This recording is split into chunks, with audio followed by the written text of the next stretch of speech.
Well, Pride Month, times like this, I don't really blame the Chinese dictatorship for thinking maybe, well, America is weak. In fact, the whole West is weak. And maybe that explains what we're now seeing in the past few days. This axis of evil, China, Russia, Iran, saying, we got this. Maybe it's time to put on the pressure and watch the West crack. Now, I know for a lot of Americans, this is not a good time to talk about this coming world war, a war that's actually started already in Ukraine. And like I say, this is Pride Month. A whole month now, a day, a week even, is just not enough. A whole month about celebrating every sexual preference, except, of course, being straight. But actually, looking at the parades in places like Los Angeles and Washington, it seems really that this is about more than, say, making children accept transsexuals and gays and drag queens and so on, which is something we'd all support, I'm sure. No, to many it seems this is more about accepting, making people accept the most demeaning sexual behaviours, the perversions of affections, and it's about flaunting an aggressive sexuality without any moderation or consideration or sense of time and place. No sense of propriety or dignity or even mutual love. It's promoting instead a highly sexualised world in which American schools and libraries even invite drag queens to educate children. Some woke parents get those drag queens to dress up their children in drag. That is the United States. The progressive United States, like, progressing right back to the caves. But even so, I've got to interrupt this party of peeking into people's pants with news from the real world, the hard world, from countries with no time for this stuff. Countries with no time for that or for any other freedom, really. Free elections, free speech, free press, none of that. I'm talking about this new axis of evil. China, the superpower. Russia, its ally, and now China's dependent.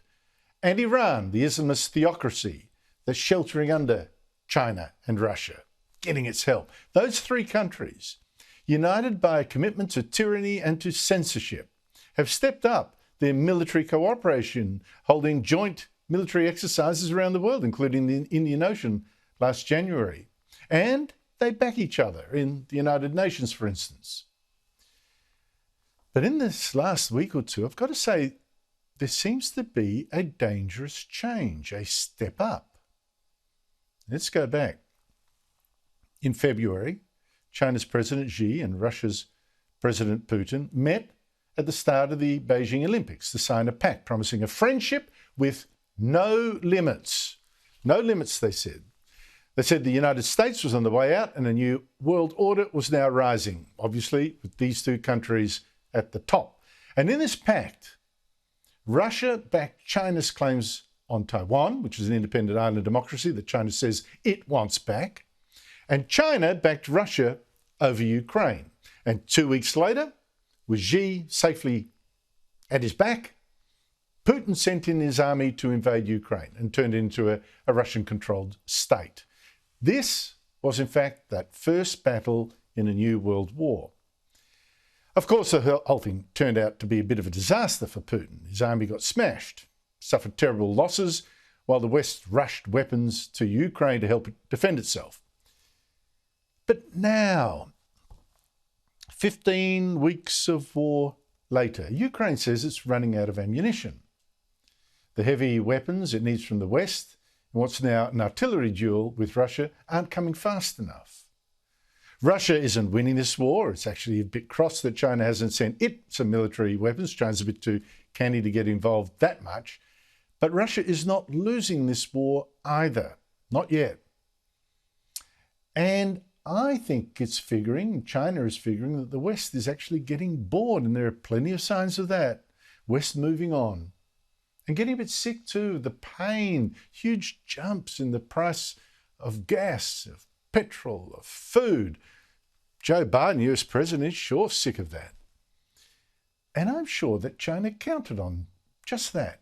The fickle West, so soft, so easily bored. And now look, 2 weeks ago, China sent 30 military aircraft to test Taiwan's air defences. That was its biggest incursion into Taiwan's air defence zone since Russia invaded Ukraine. Days earlier, Chinese jets nearly collided with Canadian planes that they were aggressively trying to stop from monitoring North Korea. They are putting people at risk while at the same time not respecting decisions by the UN to enforce UN sanctions on North Korea. At the same time, a Chinese jet intercepted an Australian surveillance plane flying in international waters over the South China Sea, which China has stolen, and it dumped chaff, aluminium strips that got sucked into the Australian plane's engines and could have brought it down. That threatened the safety of both the Australian aircraft and crew. Then, last Sunday, China's defence minister told a meeting of defence ministers from around the world in Singapore, including the US and Australia, not to even think of stopping China invading Taiwan. We will resolutely crush any attempt to pursue Taiwan independence. Let me make this clear. If anyone dares to secede Taiwan from China, we will not hesitate to fight. We will fight at all costs, and we will fight to the very end. It's not just China now acting more aggressively than ever either. This is the worry. Its Middle Eastern ally, Iran, has now switched off many of the cameras set up in its nuclear facilities by the International Atomic Energy Agency to check that Iran isn't illegally building a nuclear bomb. 27 cameras are being removed in Iran, apart from an online enrichment monitoring system that we have over there. This, of course, poses a serious challenge. Now, it seems that Iran, just like China, has suddenly decided it hasn't got much to fear from the United States after all, or indeed from Europe. It'll defy threats for more sanctions if it proceeds with this nuclear program without international monitoring. And North Korea, meanwhile, also protected by China, has fired 31 missiles in tests this year, its most ever, and is believed to be preparing for its first nuclear test since 2017. Now, under Donald Trump, North Korea stopped, didn't dare do any more. Under Joe Biden, bets are off. And who on the United Nations Security Council is stopping that council from punishing North Korea with more sanctions if it does do this? Well, Russia and China, the axis of evil. Something has shifted in the world in the last few weeks.